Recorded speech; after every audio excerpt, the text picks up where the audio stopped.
The movie is set in 200 BCE, ancient Greece, where a Spartan elder observes a newborn baby, which looks like Shrek. The narrator explains that if any imperfections are found, then the baby is rejected. As the first baby is green and ugly, it is thrown into the pile down below, which consists of corpses and bones. Baby Shrek not dead. Baby Shrek could get revenge soon. The second baby turns out to be of Vietnamese descent, and the narrator explains that he will be adopted by Brad Pitt and Angelina Jolie.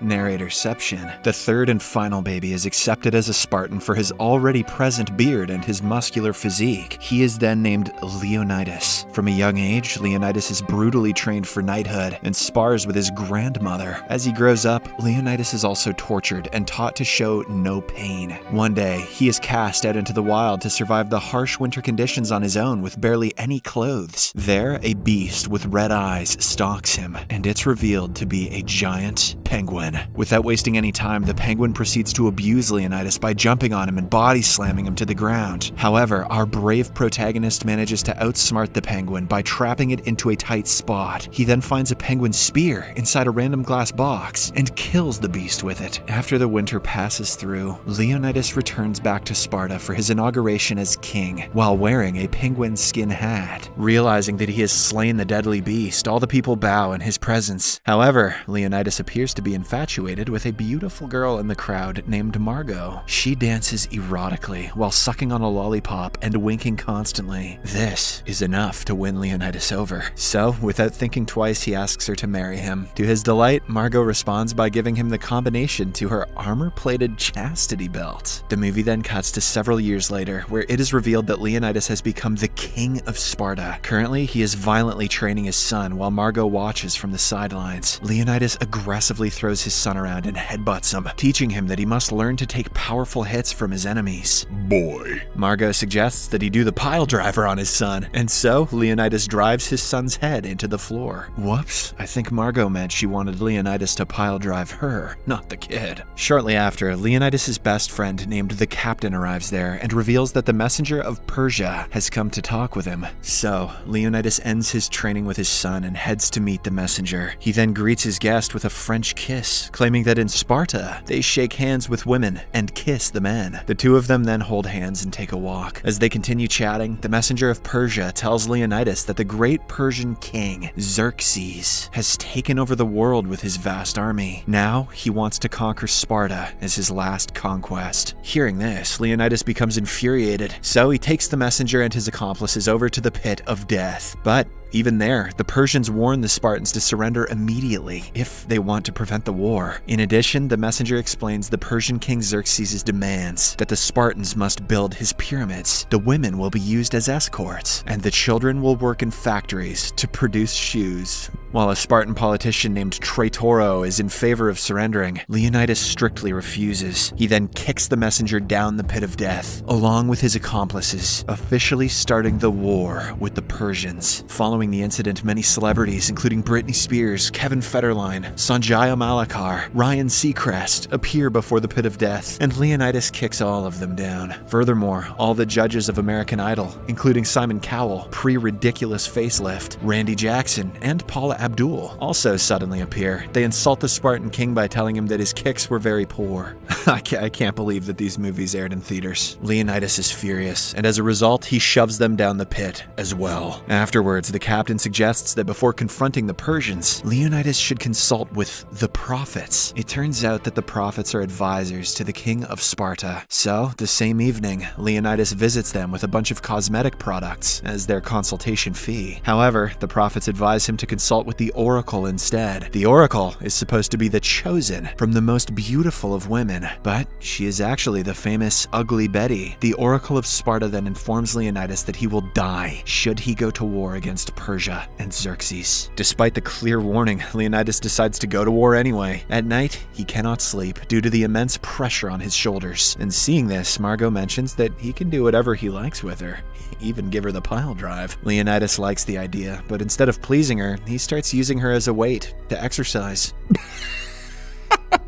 The following day, Leonidas happily heads out to meet his army assembled by the captain. However, his expression quickly changes when he learns that a mere 13 soldiers fit into his stringent requirements. Among them, the captain's only son, Sonio, is also present. The odds are firmly stacked against the Spartans, but despite this, Leonidas wants to proceed with the plan. So, after saying goodbye to his family, he, along with the captain and the warriors, set out for their venture to Thermopylae. Meanwhile, the Spartan politician Traitoro is revealed to be a traitor as he informs Xerxes everything via email. Upon reaching the hot gates of Thermopylae, the Spartans take a moment to replenish their thirst by consuming their favorite drink, Gatorade. Suddenly, Leonidas and the captain encounter a deformed Paris Hilton, who reveals a secret goat path above the hot gates. Apparently, Xerxes is planning to outflank the Spartans using it. She then asks to be made a Spartan warrior, but Leonidas quickly rejects her after seeing her hold a spear the incorrect way. Afterwards, Leonidas and his 13-man army face off with the Persian army leader and his troops. Out of nowhere, one of the Spartans named Dilios lunges towards the Persians to attack, but miserably fails as he jumps over them and crashes into a nearby hill. With this, the two parties fight an intense battle, but not in the way one would imagine. They actually indulge in a game of dance-off, which the Spartans eventually win with their flashy moves. As a punishment for losing, they drive the Persians off of a cliff and into the sea. With this, our heroes succeed in defending Thermopylae from the first wave of attackers. In the meantime, in Sparta, the local loyalist visits Margot, who is in the middle of a massage. He talks to her about how Leonidas stands no chance against the Persians with only 13 men, so he wants Margot to convince the council to assemble more troops. The only obstacle that they must face is the Spartan politician Traitoro, as he is also one of the council members. But fortunately, Margot manages to seduce him using her assets. Back in Thermopylae, the Persian king Xerxes visits Leonidas himself and tries to convince him to surrender Sparta. The two then play a game of deal or no deal, where Xerxes tries to bribe him with a trip to the Palms Hotel and Casino in Las Vegas, Nevada. Leonidas hesitates for a bit, but ultimately declines the offer, much to Xerxes' dismay. As a result, the two sets of soldiers have a Yo Mama battle, which is won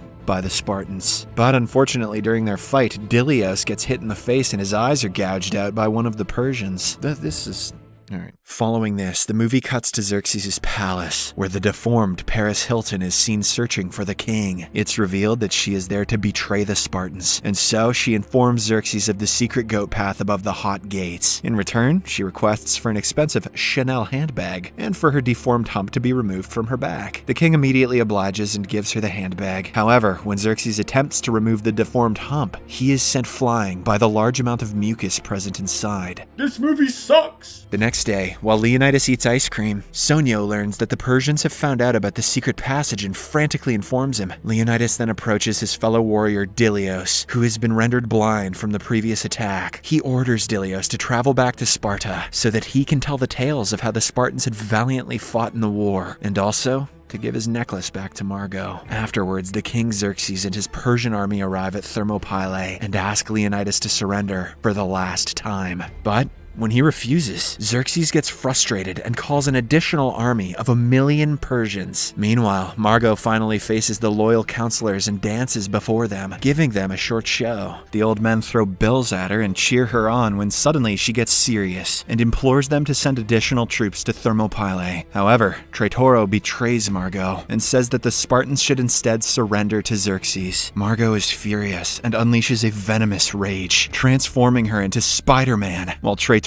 wields the powers of Sandman. The two fight, and Margot ultimately defeats Traitoro by sucking him up with the help of a vacuum cleaner. After his defeat, the counselors finally learn from his phone that he was in fact a traitor to the Spartans. As a result, they decide to send additional troops to aid Leonidas in battle. Back in Thermopylae, the war begins between the two armies. In the midst of the fight, the Persians reveal that they have the Ghost Rider as their secret weapon, but he is easily defeated by Sonio, who puts him out with a fire extinguisher. They also reveal the famous boxer Rocky, who decapitates Sonio in one blow. The captain is enraged, and to avenge his son, he kills Rocky by injecting a dangerous amount of Botox into his head. He then starts celebrating the win by lifting Rocky's boxing championship belt, but right then, Xerxes eliminates him with a spear through the heart. Witnessing this, a furious Leonidas begins chasing Xerxes. The scene resembles a Grand Theft Auto San Andreas-style chase as he hijacks a person's car and starts dancing. After a while, Leonidas gets out of the car bar and finds a crowbar, which he uses to beat a Persian guy to death. Out of nowhere, he then picks up 2 assault rifles and opens fire on some enemy troops. Xerxes runs for his life, but suddenly trips, not being able to handle his own weight. The Persian king then discovers a transformer cube beside him in the sand and picks it up. All of a sudden, he transforms into a gigantic human robot and names himself Xerxes-tron. The Spartans cower in fear while Xerxes-tron shows off his powers by playing a particular YouTube video on his chest screen. After this, he proceeds to attack the Spartans, hoping to win the war once and for all. But when he steps forward, he accidentally trips on his extension cord and falls to the ground. Xerxes dies a painful death, but he also crushes all the surviving Spartans, including Leonidas. Meanwhile, Delios finally reaches Sparta and hands over the necklace to Queen Margot. The latter is devastated to learn that her husband has perished in the war. The movie cuts 1 year into the future, where a blind Delios leads a larger Spartan force to defeat the Persians, but because of his blindness, he loses his sense of direction and ends up leading his army in a completely different location. In the movie's final moments, the Spartans eventually end up in Malibu, California, where they knock down the famous celebrity Lindsay Lohan as she leaves a rehabilitation center.